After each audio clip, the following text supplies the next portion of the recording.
We paddled over as fast as we could to the left side, and then the whole thing went, and it was a massive break. And it created this 3-meter high wave. There was loads of ice there. You don't really want to be in a breaking wave with all the big ice chunks in there.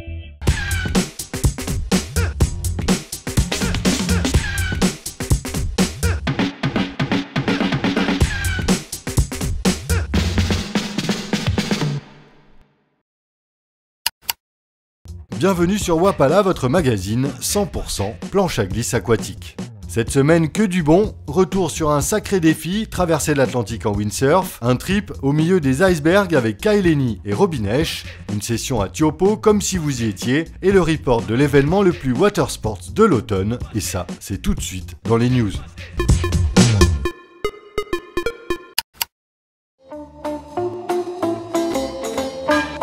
La station balnéaire de Carnac dans le Morbihan est devenue, le temps d'un week-end, la capitale française des watersports grâce à l'événement Sail & Glisse.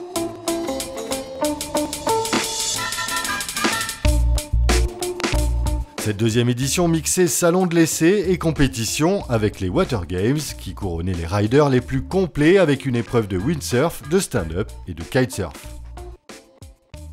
Pendant 4 jours, la grande plage de Carnac a reçu des centaines de visiteurs venus pour tester le matériel ou découvrir les nouveautés 2013.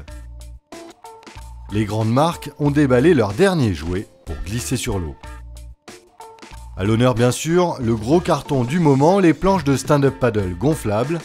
En plus de la facilité de stockage et de transport, ces boards gagnent cette année en performance avec des shapes de plus en plus pointus. Côté compétition, au classement Waterman combiné, Wind, Stand-up et Kite, c'est le Calédonien Thomas Goyard qui l'emporte devant Antoine Albo et Arthur Aructin.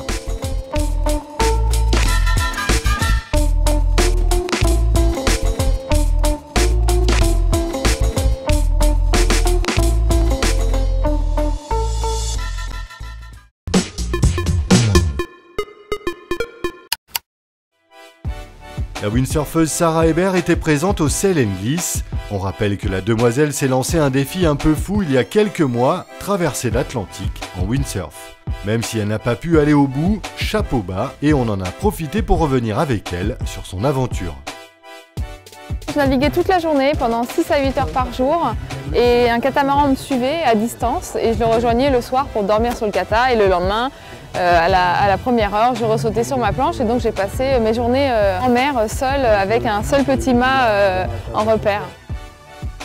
Quand on se lance dans une aventure comme celle-là, on risque vraiment sa vie, puisque là, ma sécurité dépendait avant tout de ma capacité à communiquer avec mon équipage, avec une VHF. Et donc, il ne faut pas se lancer là-dedans au hasard, il faut vraiment être très prête physiquement. Et même dans ces conditions-là, on prend quand même de gros risques.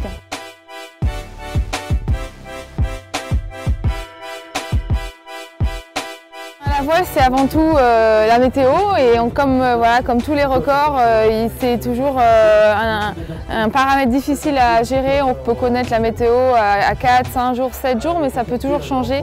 C'est ce qui s'est passé pour moi avec un vent qui a tourné à l'est et donc j'étais plein vent arrière. Plein vent arrière en planche à voile, c'est extrêmement physique et voire vraiment impossible à tenir comme position pendant des heures. Donc j'ai tout donné, j'ai navigué pendant 12 jours, 8 heures par jour. Et puis un matin, je suis partie à l'eau avec des pertes de connaissances, tout de la vision. J'ai simplement atteint mes limites physiques, voilà. Je suis arrivée au bout de ce que je pouvais donner. J'ai réalisé mon rêve, je m'en souviendrai juste toute ma vie, quoi.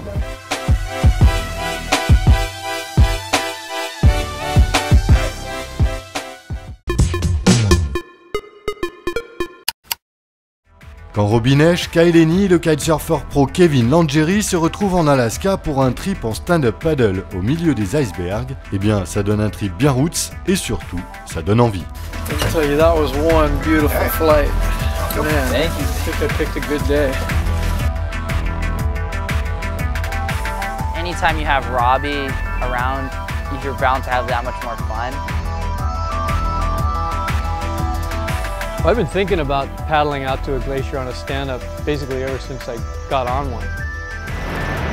I was thinking I was going to get a lot closer, but I'm not getting too close. Man, you feel so small when you're out there. You're just this tiny little human being.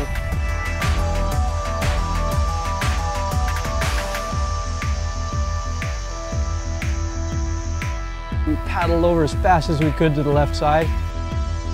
And then the whole thing went. And it was a massive break.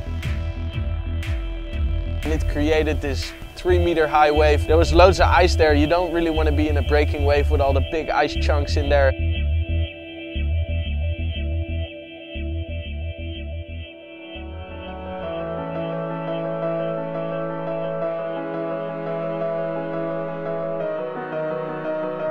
As soon as we showed up, the bears raced off into the forest. But there were a lot of these black bears in there eating the salmon.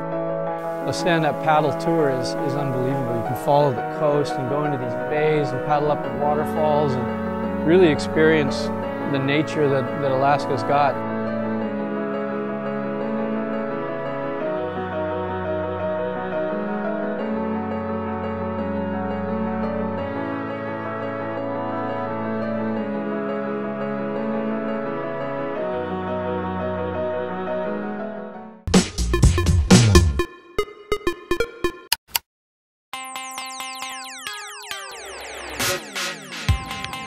Pour le dessert cette semaine, un petit cadeau pour vous faire oublier l'automne bien humide sous nos latitudes.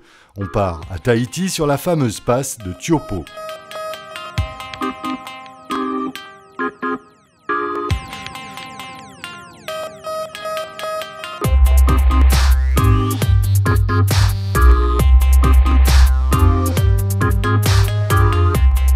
Belle session entre locaux qui rappellent que le spot n'est pas seulement qu'une vague violente et monstrueuse.